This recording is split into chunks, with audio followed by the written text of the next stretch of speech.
Quando calúnias de sangue viram senso comum, é hora de parar de questionar por que o antissemitismo cresce. Segundo podcasters populares e parte do establishment político americano, Israel e os judeus são culpados por envolver os Estados Unidos em guerras e cometer genocídio.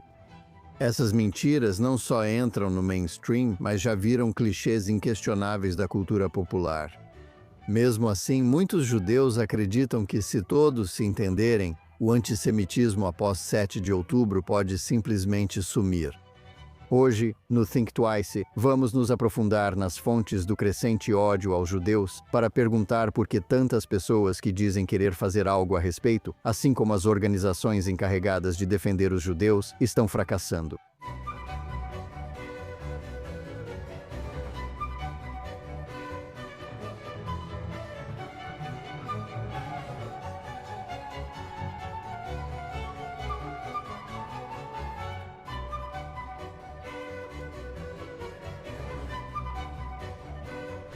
Olá, bem-vindo ao Think Twice.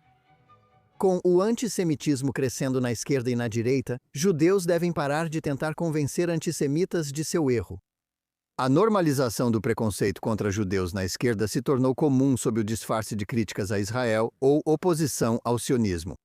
O sistema educacional, das escolas ao ensino superior, foi dominado por progressistas que difundiram teorias esquerdistas tóxicas sobre raça, classificando judeus e israelenses como opressores brancos.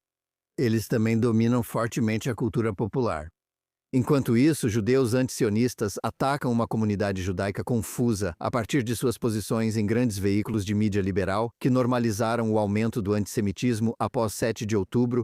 Ao mesmo tempo, uma minoria barulhenta da extrema-direita está espalhando calúnias de sangue e teorias da conspiração igualmente vis, com o objetivo de demonizar não só Israel e seu primeiro-ministro, mas também todos que apoiam o Estado judeu, judeus ou cristãos. A maioria da comunidade judaica organizada segue confusa e seus esforços contra essas tendências são ineficazes ou até contraproducentes. Como então judeus e seus aliados devem reagir a essa crise? Como podem reconquistar o meio acadêmico e o controle das escolas? E como algo que se aproxime de um consenso bipartidário contra o antissemitismo e a favor de Israel pode ser reconstruído nessas circunstâncias? Uma pessoa que está tentando mudar essa situação é Nihal Lecht, um dos principais educadores judeus, e estamos felizes em tê-lo conosco hoje. Nihal Lecht nasceu na antiga União Soviética e imigrou para os Estados Unidos com sua família em 1989.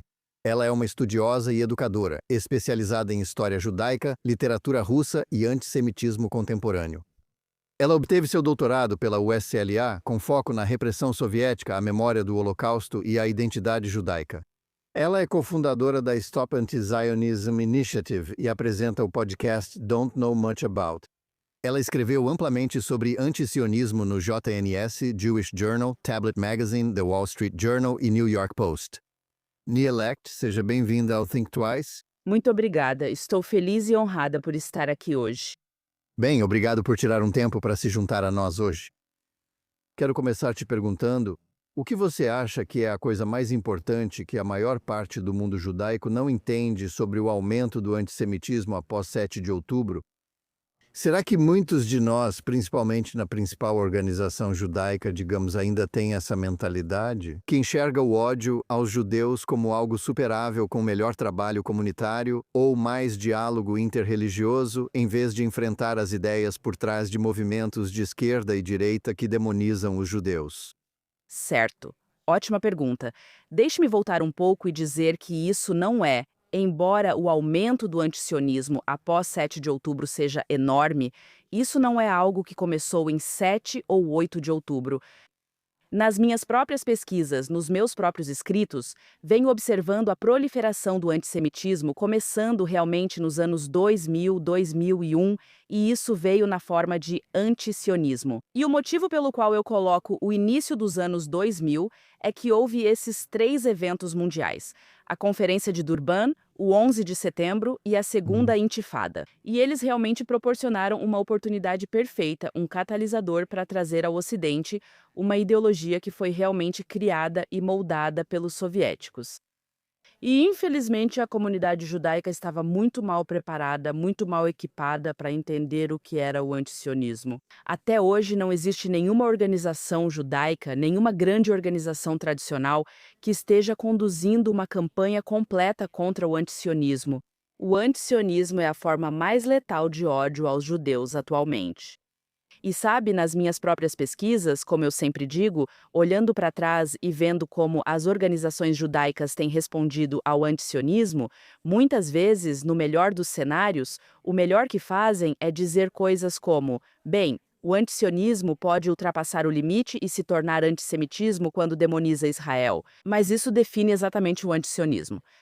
É um projeto de demonização que define o antisionismo. Nossa comunidade judaica e organizações tradicionais, isso não é uma história de 7 de outubro. Na verdade, há pelo menos 2 décadas, se não mais, elas estão despreparadas, relutantes e presas, como você disse, em uma estrutura de referência que não as prepara para lidar com essa ameaça ideológica. É uma captura ideológica das nossas instituições. Obrigado por sintonizar no Think Twice. Se você está nos ouvindo em alguma das plataformas de podcast ou nos assistindo ao vivo no Facebook, no X ou no canal do YouTube da JNS, por favor, curta ou se inscreva na JNS, clique no sino para receber notificações e nos avalie positivamente. Além do Think Twice, há o podcast diário Jonathan Tobin, onde compartilho mais notícias e análises sobre as principais questões atuais. Você pode encontrar o programa diário como Jonathan Tobin Daily no canal da JNS, onde quer que você ouça seus podcasts. E agora, de volta ao programa de hoje.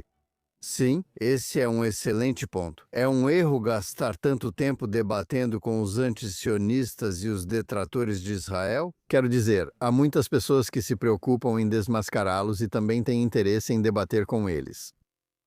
Isso é algo que deveríamos estar fazendo, mesmo que seja importante corrigir informações falsas? Olha, eu estou dividido quanto a isso. Eu acredito que a verdade é sempre muito importante, e nós, como humanidade, devemos sempre buscar a verdade e desmascarar mentiras. Uma coisa que entendo sobre o antisionismo ao estudá-lo é que, por ter surgido em meio à propaganda, trata-se de desinformação intencional, não acidental, certo? Então você não pode corrigir uma calúnia antisionista. Deixe-me te dar um exemplo de uma era anterior de ódio aos judeus, a calúnia do sangue.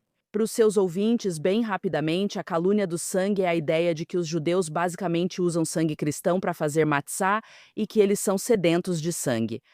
Não há razão para debater uma acusação de calúnia do sangue porque é uma ideia conspiratória. Basicamente, certo, então não há o que debater. Não temos o distanciamento histórico da era medieval da calúnia do sangue para afirmar: ok, isso é calúnia do sangue. Eu nem vou corrigir essa informação ou vou tratar isso como desinformação. Nós entendemos isso como uma completa desinformação. O mesmo precisa ser aplicado às acusações e calúnias antisionistas. Elas funcionam de forma muito semelhante à acusação de libelo de sangue, à acusação de deicídio, e elas atuam de maneira ampla. O motivo pelo qual as calúnias têm tanto sucesso é que elas estão, de certa forma, enraizadas em uma pequena verdade e depois distorcidas. Porque se você considerar, por exemplo, a acusação de deicídio, Judas realmente traiu Cristo. Então você pode acabar generalizando isso para todo o povo judeu, certo?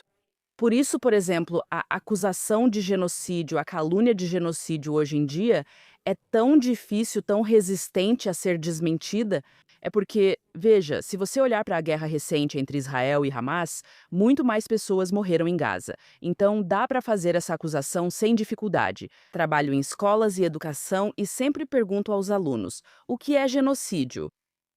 Muitos acham que é quando muita gente é assassinada. Então, você pode se safar com isso. Não há motivo para debater com esses antisionistas. Ao mesmo tempo, como disse, tenho 2 pontos de vista. Eu realmente acredito que a verdade é muito importante e que não devemos abrir mão disso, sabe? Dessa ideia de que devemos sempre buscar dizer a verdade. Mas, ao mesmo tempo, você precisa entender que essas calúnias não respondem a correções. Elas não respondem a correções baseadas em fatos. Ao que elas respondem? Há limites. Você diz, assim como faria com uma calúnia de sangue. Você nomeia, e então cria um limite. Sim, essa é uma maneira interessante de ver isso. Acho que a tentação de tentar desmentir, por exemplo, a mentira do genocídio é quase irresistível para a maioria das pessoas, sabe, no mundo judaico que se importa com Israel. E ainda assim é meio que, sabe, um beco sem saída. Você não vai convencer pessoas como, sabe, Dave Smith ou Hassan Powell. Sim, Hassan Piker, sabe, que eles estão errados. É porque a posição deles não é baseada na razão ou em fatos. E ainda assim, sabe, e certamente essa é a reação de muitos dos nossos leitores, ouvintes e espectadores na JNS, tipo, precisamos responder a isso, sabe, não, sabe, nos dê munição para revidar. Então, como a gente lida com isso? Qual é a lógica para lidar com esse problema? Bem, vou te dizer uma coisa. Dreyfus chegou ao seu julgamento munido de fatos e evidências. Chegou ao seu julgamento com todos os fatos a seu favor, e ele tinha todas as provas, mas o resultado já estava decidido. Era um tribunal de fachada. Sabemos que os fatos estão do nosso lado. Eu venho fazendo esse trabalho há, você sabe, pelo menos 2 décadas, desde que eu mesma era uma estudante de graduação e depois de pós-graduação. E eu basicamente venho articulando a nossa história, certo? Tentando desmascarar isso, achando que as pessoas estão mal informadas. Elas estão mal informadas. E eu percebi que, infelizmente, isso simplesmente não surte efeito. Isso é uma guerra de propaganda. Com guerra de propaganda, não adianta muito dizer: deixa eu te contar a história do povo judeu. Deixa eu te explicar que nós somos realmente indígenas. Vou te explicar que não somos realmente brancos e contar a definição de genocídio, termo criado após a Segunda Guerra Mundial, onde a intenção política é relevante. Gente, isso também é um testemunho da situação crítica em que estamos. As pessoas têm uma capacidade de atenção muito, muito curta, muito, muito pequena. As pessoas não têm tempo, as pessoas não querem ouvir. Estamos na era dos slogans. De novo, tenho 2 visões sobre isso. A gente deve preservar a verdade. Isso é muito importante. Por exemplo, o trabalho de Natasha Hasdorf, eu respeito muito. Ela está fazendo o trabalho de, sabe, trazer a verdade sobre Judéia-Samaria, a verdade sobre o direito internacional e a aplicação do direito internacional. O trabalho dela é muito importante. No entanto, para aqueles que estão lutando essa guerra agora, como eu, como muitos estudantes e estudantes judeus em campi universitários, sentar ali com uma mesa que diz: é essa a cara de um sionista, coloca o foco em nós. Estamos sempre, como costumo dizer, virando nossos bolsos do avesso para provar que Israel tem direito de existir. Isso também precisa acabar, não é? Essa ideia de que temos que falar constantemente sobre a legitimidade de Israel. Por quê? Porque, então, respondendo à sua pergunta, de novo, eu continuo dizendo que tenho 2 visões sobre isso. É muito importante preservar a verdade. É muito importante documentar e ter registros. Mas você precisa entender que em uma guerra de narrativas, como esta, trata-se de propaganda. Talvez eu saiba disso por ser da antiga União Soviética. Meus pais vivenciaram o antisionismo soviético. Eles entenderam, eles perceberam isso. Sabe, minha mãe diz que os americanos, por viverem em uma sociedade livre, não desenvolveram um senso de desconfiança. Eles são muito vulneráveis. Enquanto o cidadão soviético recebia o Pravda toda manhã, eles aprenderam a ler nas entrelinhas. Na verdade, é um pensamento crítico e grosseiro. Isso mesmo, absolutamente. E eu acho que não. O interessante é que nenhum judeu russo soviético caiu nessas calúnias e mentiras. Eles simplesmente não caíram. Eles entenderam exatamente porque viviam em um estado de propaganda. Aqui é muito diferente. As pessoas, especialmente os jovens judeus, são tão facilmente vulneráveis a essas narrativas. Existe meio que uma abordagem em 2 frentes. A primeira é que você precisa educar os jovens, com certeza dar a eles a verdade, os fatos. Mas você tem que entender que na guerra real, na frente das narrativas, ficar lá dizendo que Israel tem direito de existir te coloca na defensiva. Você nunca coloca o foco neles, você está sempre colocando em si mesma. Você escreveu extensivamente sobre o esforço de tratar o antisionismo como algo distinto do antissemitismo, quando isso claramente não é verdade.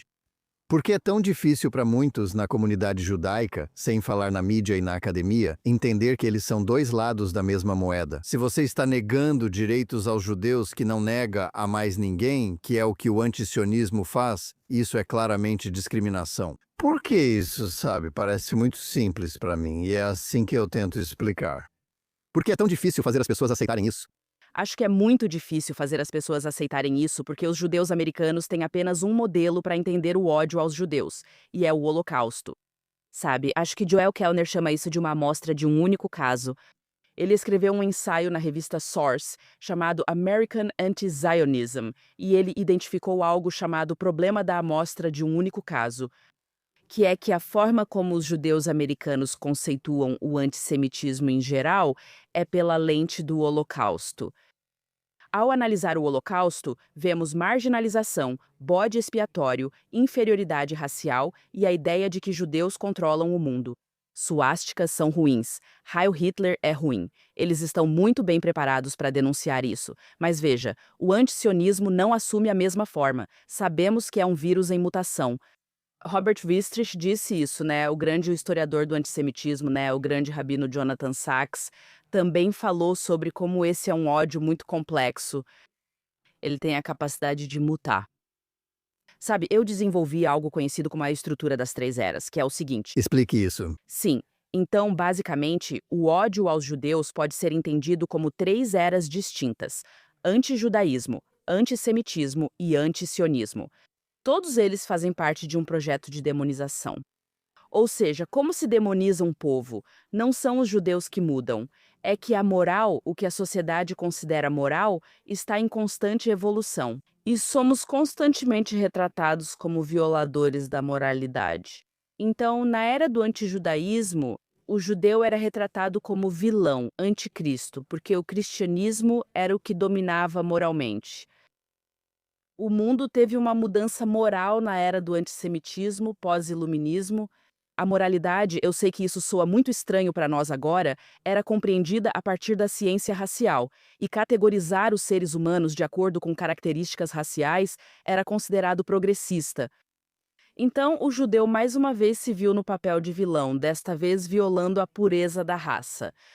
Foi necessária uma grande catástrofe, o Holocausto, para forçar um realinhamento moral. E depois do Holocausto, surgiu uma nova moralidade, a consagração dos direitos humanos. Então, como você viola os direitos humanos? Genocídio, apartheid, colonialismo. É nessa situação que o judeu se encontra hoje em relação a Israel. E o motivo pelo qual muitos têm dificuldade em denunciar isso é porque a lente interpretativa usada para compreender o antissemitismo acabou limitando muitos deles, porque eles só entendem um único exemplo, que é a Segunda Era, o antissemitismo. Eles vão dizer, ok, se um judeu é retratado com um nariz grande, se um judeu é retratado como um verme ou uma aranha, nós sabemos que isso é antissemitismo. Eles não sabem o que fazer quando Israel é retratado como um demônio. Qual é o demônio de hoje? Supremacia branca, racismo, nazismo, fascismo, apartheid. É nosso dever, como judeus, entender que precisamos passar por uma mudança de paradigma na forma como compreendemos o ódio aos judeus. Você fez um trabalho importante ao examinar a origem soviética das ideias, da linguagem e das táticas da campanha antissemita contemporânea que ocorre na academia e em outros lugares. Você pode nos explicar como, quase 4 décadas após a queda do Muro de Berlim, o legado soviético de antissemitismo e antisionismo conseguiu não apenas sobreviver, mas prosperar? E você sabe, isso é mais amplamente aceito do que era até mesmo nos anos 70, quando aconteceu a campanha Sionismo é Racismo, que os soviéticos conduziram na ONU.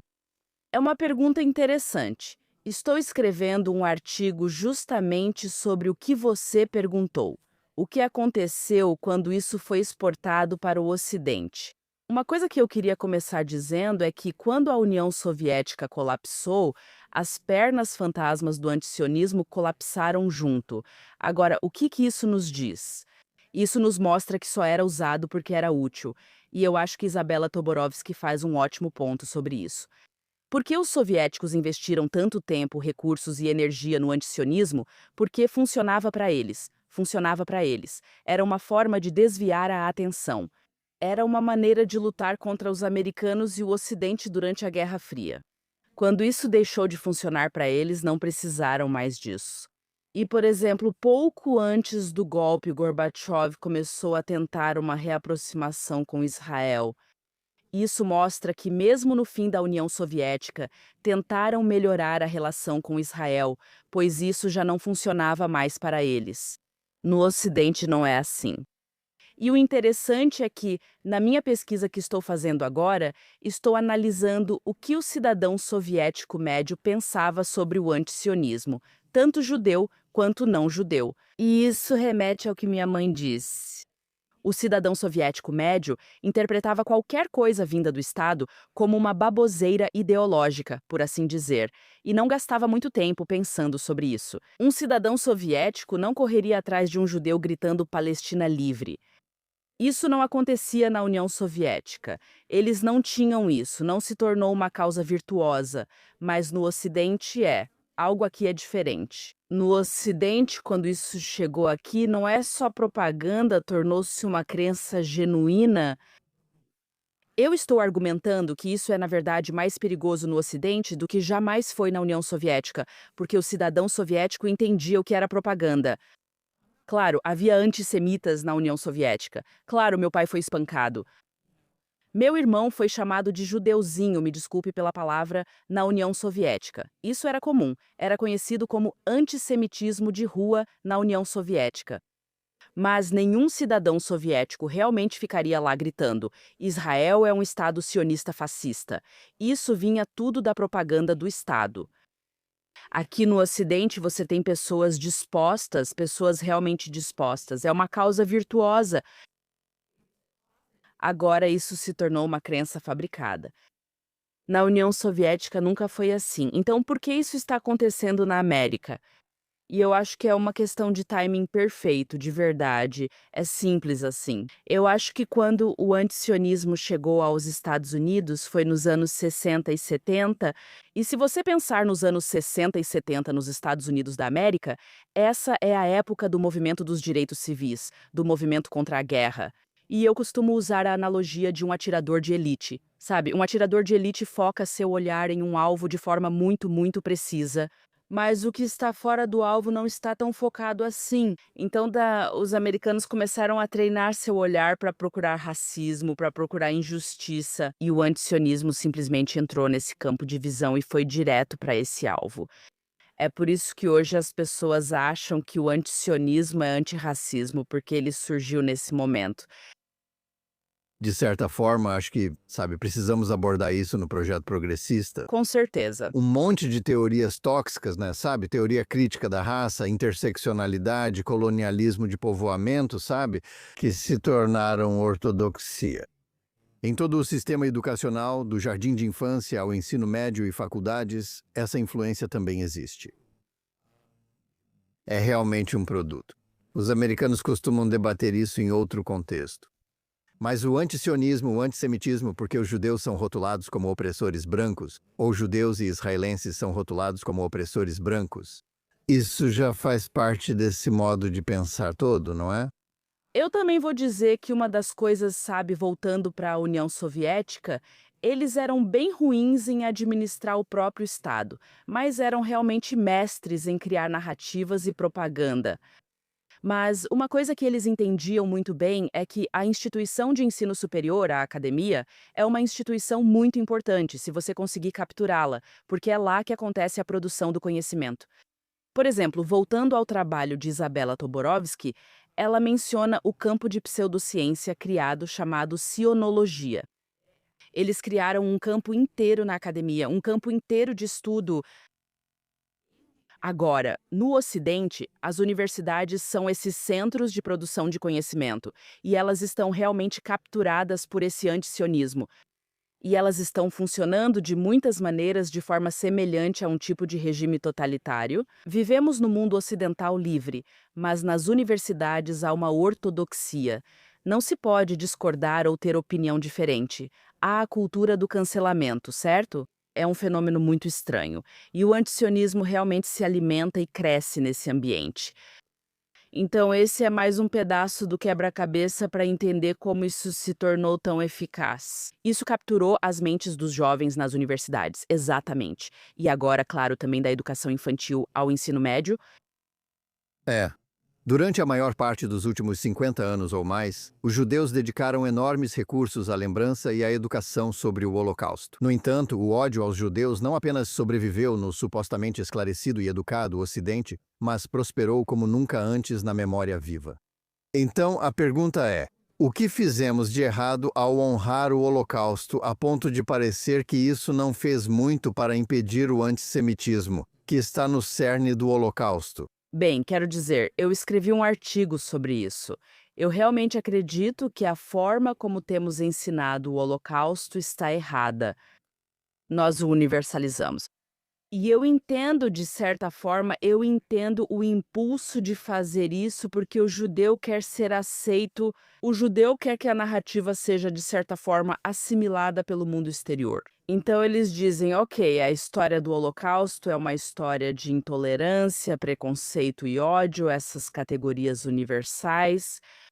Mas essa não é a verdadeira história do Holocausto, que também não começa em 1933 com a ascensão de Hitler. Sabe, quando eu olho para a educação sobre o Holocausto e vejo como as escolas tratam esse assunto, eu mesma, enquanto crescia, nem fazia ideia de que antes do Holocausto já existia toda uma história de antissemitismo na Europa, sabe? Que isso poderia existir. Isso aconteceu justamente na Europa por causa do terreno fértil. Milênios de ódio aos judeus. A outra questão é que o perigo de universalizar o Holocausto é que agora chegamos ao ponto em que Anne Frank se torna um símbolo. Ela usa, não sei se você já viu isso, pessoas colocam uma kefia na Anne Frank. Por isso temos distorção e inversão do Holocausto. De certo modo, criamos isso ao universalizar, dizendo: essa narrativa do Holocausto pode ser usada por qualquer um, mas não pode. É algo particular e somos um povo distinto. A resistência a isso, esse é o ponto principal. Outro problema que estou identificando no espaço educacional é que temos ensinado que o poder é ruim, que o mundo deve ser dividido entre poderosos e sem poder, opressores versus oprimidos. Os nazistas eram poderosos e os judeus sem poder. Porém, foram outros poderosos que derrotaram o nazismo. Então, precisamos resgatar a virtude do poder também. Existe virtude no poder. E Israel é um exemplo de um Estado poderoso que também é um Estado ético. Sim, acho que isso é totalmente verdade. E o impulso de universalizar e acho que em parte foi um impulso louvável. Como aprender com isso para corrigir a injustiça? Mas o medo, como um estudioso certa vez me descreveu, do Holocausto ficar isolado na história. E a ideia de que ele não pudesse afetar mais nada levou a essa situação, onde isso foi revertido contra os judeus, que é um clichê clássico do antissemitismo, acusar os judeus daquilo que os antissemitas queriam fazer com eles. Sim, e quero acrescentar algo mais, que venho refletindo enquanto converso com você. Como estamos apresentando a história do Holocausto aos nossos jovens? Muitas vezes trazemos sobreviventes. Por favor, entenda que tenho profundo respeito e os considero muito importantes. Meu avô sobreviveu ao Holocausto. Mas se você observar a trajetória, o arco narrativo que geralmente é apresentado aos alunos, é assim: eu nasci em tal ano e então me vi em um gueto. E toda a minha família, isso foi o que aconteceu com toda a minha família. Ok, mas o que está faltando nisso? E quando eu converso com meus próprios alunos e com meu filho, que acabou de ter um programa sobre o Holocausto na escola dele, eu pergunto: mas como o senhor Fulano foi parar em Babi Yar? Ou como eles foram parar em Sobibor? Esse é justamente o ponto crítico que está faltando: as táticas de demonização. Porque é exatamente isso, estamos no ciclo de demonização hoje, na era antisionista. Mas, da forma como estamos ensinando sobre o Holocausto, estamos meio que passando por cima da parte mais importante do Holocausto, que é: ok, ele chega ao poder em 1933. O assassinato sistemático dos judeus começa em 41. O que acontece durante esses 8 anos? O que realmente está faltando é aprofundar em como as pessoas demonizam outro grupo de pessoas. e especificamente como elas demonizam os judeus? Isso também falta na forma como ensinamos sobre o Holocausto. Muitas vezes contamos essas histórias movidos por emoções, e claro, elas funcionam. Não se pode pedir a uma sobrevivente do Holocausto que fale algo específico ou siga um roteiro. Claro. Mas é aí que as educadoras realmente precisam entrar e fazer seu trabalho importante de dar às alunas uma compreensão da demonização. Porque no meu modelo de 3 eras, seja o antijudaísmo, o antissemitismo ou o antisionismo, o que une todos os três é que, na verdade, o ódio às judias é um projeto de demonização. E basicamente você pega qualquer coisa que seja moral e diz que a judia viola essa moralidade. Isso realmente está no cerne. E as calúnias, cada era tem suas próprias calúnias específicas que são usadas para demonizar as judias. Elas são realmente o mecanismo de transmissão da demonização. Sim, isso levanta uma questão importante para a qual não há uma resposta fácil. Como é que a gente lida então com toda a questão da educação sobre o Holocausto? Já que nós claramente falhamos, sabe, como comunidade, eu acho que falhamos em grande parte por causa da universalização disso. Sabe, você não quer dedicar menos atenção e recursos à comemoração do Holocausto. Mas, sabe, se estamos fazendo isso errado, como é que a gente muda de rumo para fazer isso do jeito certo? Especialmente após o 7 de outubro, quando, sabe, se tanto do foco, quero dizer, tanto do que o mundo não judeu sabe sobre isso. É tão focado no Holocausto que deixou o mundo não judeu despreparado para entender a continuidade entre o ódio aos judeus do passado e o ódio aos judeus do presente. Sim, essa é uma questão importante. Participei há cerca de um ano de um painel sobre a exposição de Anne Frank no Centro de História Judaica, em Nova York. E um dos participantes do painel estava muito animado e disse: "Você sabe, o diário de Anne Frank foi traduzido para mais de 70 idiomas. Você pode imaginar, disseram os participantes, que uma garota na Tailândia pode ler a história de Anne Frank." E eu questionei: "Mas por quê? Por que que essa pessoa na Tailândia, por que que a única interação dela com uma história judaica deve ser a história de uma judia que morre?" Essa é basicamente a ideia da Dara Horn, não é? As pessoas amam judeus mortos. Por que alguém na Tailândia não pode aprender sobre Bar Kokhba? Então isso também é meio intrigante. E eu meio que quero refletir sobre essa ideia de por que é que esse é o único paradigma, a única história que o não-judeu tem sobre o judeu, certo? Bem, é importante, claro, você sabe que, na cultura de hoje, ser uma vítima, você sabe, te dá um capital que talvez não dava no passado. Todo mundo quer ser vítima. Todo mundo quer isso. E eu acho que os judeus se apegam a isso. Assim como, você sabe, há judeus que, você sabe, reagem à discriminação contra eles, que vem dessas teorias esquerdistas tóxicas que mencionamos antes, como Day, dizendo, bem, não podemos ser incluídos nisso, mas claro, isso não funciona. Funciona? Absolutamente, absolutamente não. E eu sempre me oponho a isso. Eu sempre digo, se você acha que a resposta é que precisamos ser incluídos no DI, você está enganado. E esse é o problema. O antissemitismo ou ódio aos judeus funciona como um alarme. O fato de que os judeus não estão incluídos no DI, o problema não é que os judeus não estejam incluídos. A questão é que há um problema dentro da própria estrutura do DI. E o antissemitismo está sinalizando isso.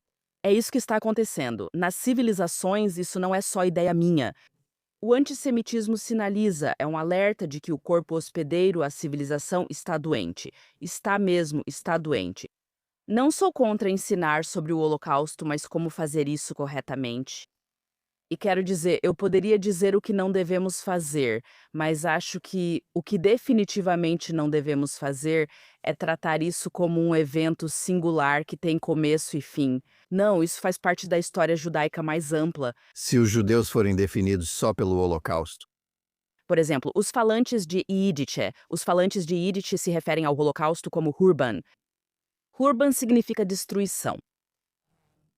Por que usaram essa palavra? Porque se referem ao primeiro Hurban, a destruição do segundo templo. Para o judeu, a maneira como eles lembram o trauma não está fixada no Holocausto. Eles estão olhando para o que Salo Baron combatia, que é essa narrativa lacrimosa da história judaica. Mas, de certa forma, é uma narrativa lacrimosa. Também quero discordar um pouco do que você disse, mas talvez eu tenha entendido errado. Sim, você está certa, ser vítima gera capital. Mas eu realmente acho que os judeus, um dos motivos pelos quais os judeus despertam tanto ressentimento, é que nós meio que não apenas sobrevivemos, nós prosperamos. Claro. Nós não ficamos sentados nos entregando ao nosso papel de vítimas. E eu acho que isso é uma coisa terrível. Eu acho que é isso que Israel faz. Não se entrega à sua história de vítima, está se entregando à história de sucesso. Talvez seja difícil porque o mundo não está pronto. Uma vez, uma aluna disse: Acho que o mundo não está pronto para Israel. Perguntei: O que você quer dizer? Por que o mundo não está pronto para Israel? E a aluna me disse: Porque o mundo realmente ama vítimas e Israel transcende isso. Israel não quer ser uma vítima. Achei que essa foi uma observação muito perspicaz. E acho que essa é, em parte, uma das razões. Meus alunos sempre me perguntam: por que existe antissemitismo? Por que odeiam os judeus? Sabe, é tão simples quanto isso, né? O povo judeu, nós somos um povo à parte. Kadosh muitas vezes é chamado de povo sagrado, mas Kadosh também significa separado, certo? Havdalat, separar. Nós somos um povo separado. Não é para nós nos encaixarmos nos paradigmas que funcionam para outras minorias. Israel quer ser tratado como qualquer nação, mas ainda assim somos um povo diferente. Talvez o mundo ainda não esteja pronto para isso e prefira se entregar ao vitimismo agora. É. Como os pais e estudantes judeus podem resistir da melhor forma à ideia dominante de que o sionismo é racista e Israel é uma nação de opressores brancos? Tudo bem analisar essas questões de uma perspectiva distante, como se estivéssemos a 10 mil metros de altura. Mas para as crianças nas escolas, para seus pais, isso é uma questão de sobrevivência do dia a dia. E como você encara professores ou outros alunos, sabe, normalizando esses estereótipos? Sabe, Jonathan, eu recebo ligações semanais de pais implorando para que eu converse com seus filhos, que eles perderam para o antisionismo. Você pode, por favor, conversar com minha filha? Você pode, por favor, conversar com meu filho? E claro, eu estou disposta a isso. Mas, sabe, eu tenho que te dizer, eu olho para trás e penso, bem, por que que eu sou do jeito que sou? Como cheguei às minhas ideias? E eu tenho que dizer, delegar isso às escolas e pensar que as escolas vão fazer toda a educação não está certo. Eu acho que nós, como pais, temos muito poder. Penso em mim e quero contar uma história. Quando nós viemos da União Soviética para a América e migramos para Los Angeles. E eu costumava ir com minha mãe ao supermercado porque eu achava que o supermercado era como uma Disneylândia, tantos corredores com diferentes marcas de coisas. E eu me lembro de um dia em particular. Nós estávamos no caixa e o rapaz que estava no caixa disse para minha mãe: Ah, você tem um sotaque. De onde você é? E ela disse: Ucrânia. E ele respondeu: Ah, você é ucraniana. E ela disse: Não, sou judia. Lembro que senti tanta vergonha da minha mãe e pensei: Mãe, ele não quis dizer isso, isso é só sua religião. Por que você só está dizendo que é judia? Lembro que me encolhi e, indo para casa, tentava explicar para minha mãe: Não, aqui na América. E ela disse: Não, Nayalekt, o povo judeu é a nossa nação, é a nossa etnia. Essa foi minha primeira conversa sobre isso. Eu tinha uns 8, 9 anos. Isso realmente ficou comigo. E foi tipo, ok, ela continuou me contando a história do povo judeu. Os judeus soviéticos realmente adoravam ler um escritor judeu-alemão chamado Leon Feuchtwanger. Claro, sim. E ela começou a ler em voz alta para mim histórias, romances escritos por ele. E muitos dos romances dele são ficção histórica. Eles se passam na antiga Judéia. Certo, a trilogia de Joséfo dele, sim. Correto. E foi aí que eu descobri que, o povo judeu vem da Judéia. Isso eu aprendi com a minha mãe. Não aprendi isso na escola. Não aprendi isso na sinagoga. Não aprendi isso na universidade. Eu aprendi com a minha mãe. E o motivo pelo qual eu compartilho essa história é que os pais têm muito poder para conversar com seus filhos. Eles realmente têm, de verdade. Mas isso significa que eles também precisam conhecer a própria história. E vou te dizer, Jonathan, no meu trabalho com alunos, uma das maiores resistências que encontro, tanto entre adultos quanto jovens do ensino médio, é quando faço uma pergunta simples: de onde vêm os judeus? Os judeus americanos geralmente afirmam que vêm de diversos lugares. E, na verdade, são os não-judeus que respondem. Os cristãos dizem Jerusalém ou Sião em Israel. Eles sabem. Os judeus russos também sabem. Os judeus do Oriente Médio sabem. Mas os judeus americanos meio que resistem a isso. Então, nosso trabalho é lembrar que nós não somos apenas uma religião, somos uma etnorreligião. Isso é importante porque o antisionismo ataca nossa origem nacional. É por isso que isso passa despercebido. Isso passou despercebido pelos judeus americanos por muitos motivos. Um deles é que eles se viam, antes de tudo, como uma minoria religiosa, e não pensavam em si mesmos como parte de uma etnia. Mas o que é, estou me repetindo, o que é o antisionismo? É um ataque à nossa origem nacional. Respondendo à sua pergunta, o que os pais podem fazer? Primeiro, não terceirize a educação do seu precioso filho para nenhum lugar. É você quem educa, você deve ser a fonte da educação deles. Então é realmente tão simples assim, mas também significa que você precisa se educar. O problema é que muitos judeus americanos, especialmente os das gerações pós-Segunda Guerra Mundial e os contemporâneos, talvez sejam a geração mais iletrada em termos judaicos de toda a história judaica. Então, sabe, precisamos educar todo mundo, não só as crianças. Porque os pais muitas vezes não conseguem corrigir esses erros ou acabam reforçando, sabe, os estereótipos antissemitas e antisionistas. Com certeza, sim. No meu trabalho de educação para adultos, também encontro muitos adultos que simplesmente não sabem. Eles simplesmente não têm informação suficiente. E então, sabe, isso meio que nos leva ao início da conversa. Informação pode corrigir isso? Eu acho que, claro, para um público hostil, não. Mas para pessoas que estão genuinamente interessadas, você realmente investe em oferecer a elas história e conhecimento reais. Sim. Bem, isso me leva à minha próxima pergunta quando você fala de um público hostil. A pergunta é: como devemos encarar esses judeus antisionistas, sejam eles aqueles que buscam demonizar Israel e ajudar diretamente seus inimigos, ou aqueles que acham que valorizar ou até mesmo reviver o bundismo é uma forma legítima de identidade judaica, ou até mesmo um caminho viável para a segurança judaica? Sabe como lidamos com esse desafio específico que está claramente crescendo, especialmente porque são esses judeus que recebem espaço na grande mídia? Sim, quero dizer, eles estão sendo totalmente usados pelos antisionistas e antissemitas de hoje. Eu sempre me pergunto, isso é uma tática de sobrevivência? Eles querem um lugar à mesa ou realmente acreditam nisso? Acho que eles realmente acreditam nisso. Minha mãe, sabe, eu continuo falando dela, mas ela realmente é uma pessoa muito importante na minha vida. Ela diz que, na União Soviética, esses judeus eram carreiristas e venderam Israel só por interesse profissional, sem acreditar realmente nisso. Disse a ela: "Mãe, não é isso que está acontecendo. A grande tragédia no Ocidente é que, por serem tão analfabetos em relação à própria história, eles assumiram a causa do antisionismo e acham que estão fazendo isso como judeus."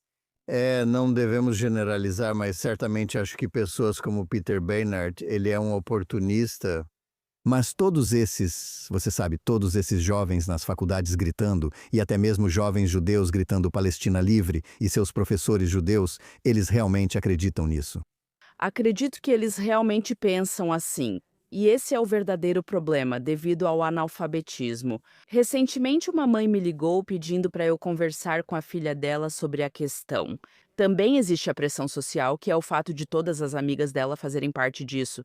E eles veem Israel como um estado pecaminoso, colonialista, racista e de colonizadores.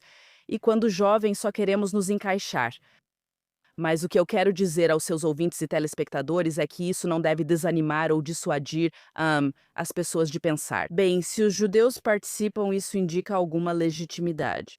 Por exemplo, a maioria dos judeus nos Estados Unidos não segue o Shabat. A maioria dos homens judeus nos Estados Unidos não usa kippá, certo? Mas, você sabe, todos sabemos disso. E eles saberiam que se você for e atacar um homem judeu, tirar o kippá dele e cuspir no kippá, você entenderia isso. Isso é um ato de antissemitismo, apesar do fato de que a maioria dos judeus nos Estados Unidos, a maioria dos homens judeus não usa kippá. Então, só porque você tem alguns, na verdade são bem poucos, mas são muito barulhentos. Judeus antisionistas não deveriam ser tratados de modo diferente dos judeus que dizem: a Torá não significa muito para mim, mas se você profanar a Torá, isso é antissemitismo. Certo. Mas isso também levanta a questão de até onde vai a inclusão na comunidade judaica. Acho que já comentamos sobre como as principais organizações judaicas falham no combate ao antissemitismo. Muitas delas, instintivamente não querem excluir, os antisionistas da comunidade judaica ou das plataformas comunitárias. Ainda assim, minha resposta para isso é que se os judeus não defendem nada, então não há nada. Então eles não defendem nada. Eu entendo. Mas sabe de uma coisa? Minha experiência também mostrou que essas organizações judaicas tradicionais de perfil inclusivo dão muito espaço para judeus antisionistas, mas não incluem sionistas fortes e sem pedir desculpas. É verdade mesmo. É verdade mesmo. Toda a inclusão e tolerância deles. Por exemplo, eu me refiro pessoalmente à terra como Judéia e Samaria.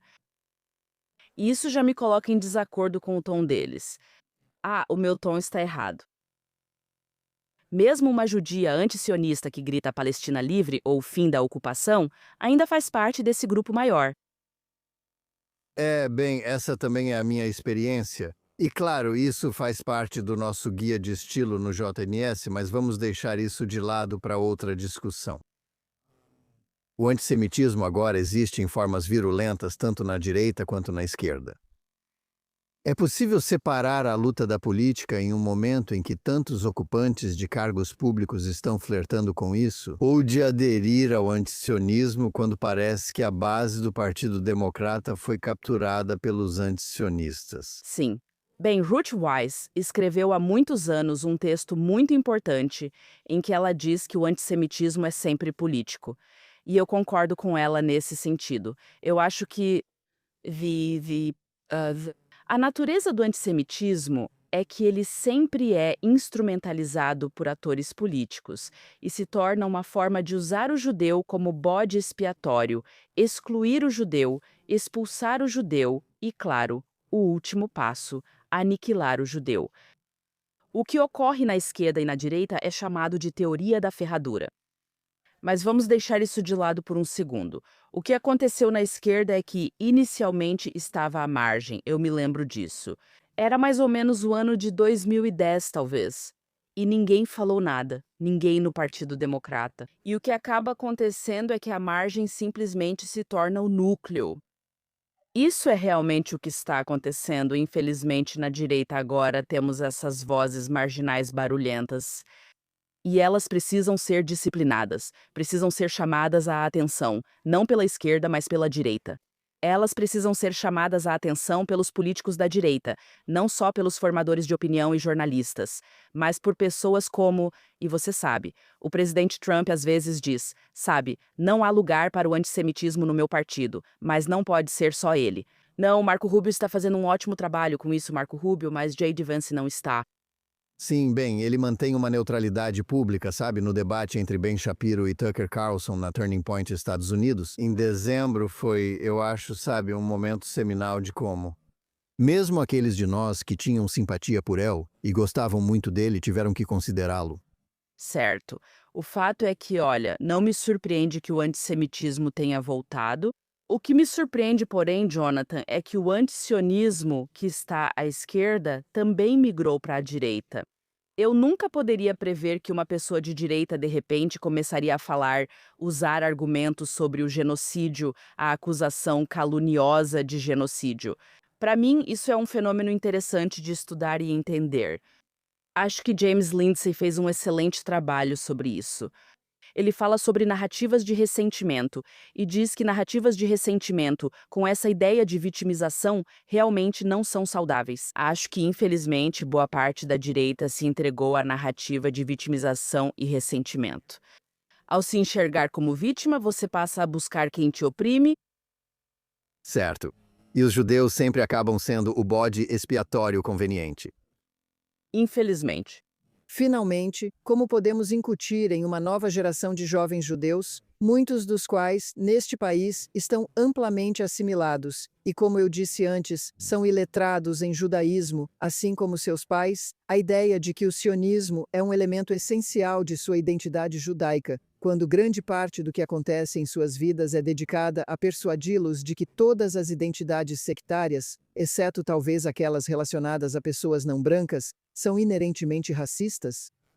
Como superamos isso? Aparentemente isso existe na esquerda política, mas agora vemos isso também na direita. Essa aversão a entender que Israel, a terra de Israel, é parte integrante de ser judeu. Excelente pergunta. Na verdade, acabei de fazer um texto inteiro, escrevi sobre isso para o Jewish Journal. Escrevi sobre isso para o TNS há alguns anos. Eu ensino sobre isso. Um grande problema na educação judaica é tratarmos o sionismo apenas como um movimento político, quando você afirmou que faz parte da identidade judaica. Costumo perguntar aos meus alunos se podem definir sionismo e, geralmente, essa é a resposta. Sionismo é acreditar que o povo judeu tem direito à terra de Israel. Você pode pensar, isso não parece tão ruim. Meu desafio para os alunos é, mas por quê? Israel existe, então por que precisamos ficar repetindo a crença nessa ideia? Você não vai sair dizendo, acredito que Naya existe. Ela existe, certo? Israel já existe. Então, nosso papel dentro da educação judaica, tanto como pais quanto nas escolas, é deixar de tratar o sionismo apenas como um movimento político e passar a vê-lo como uma expressão da identidade judaica. Foi assim que eu entendi o sionismo pelos meus pais. É assim que muitos judeus de língua russa entendem o sionismo, como uma expressão da identidade do povo judeu. Como assim? Isso é do Rav Soloveitchik. Ele entende a identidade judaica como um triângulo. 3 pontos: povo de Israel, terra de Israel, Torá de Israel. E o sionismo realmente engloba os 3 em um só. Então, esse é realmente o nosso trabalho. Deixar de tratar o sionismo como um movimento político e ensinar às nossas crianças que elas são um povo, que vem da terra de Israel. Sabe, é uma coisa simples. Você pensa, o que há de tão difícil nisso? Mas é difícil porque muitos judeus realmente querem pertencer. É como se quiséssemos nos assimilar e não quiséssemos nos marcar como diferentes. Queremos ser americanos. Meus alunos perguntam se somos judeus, não podemos ser americanos? Claro que podem, mas conheçam sua história.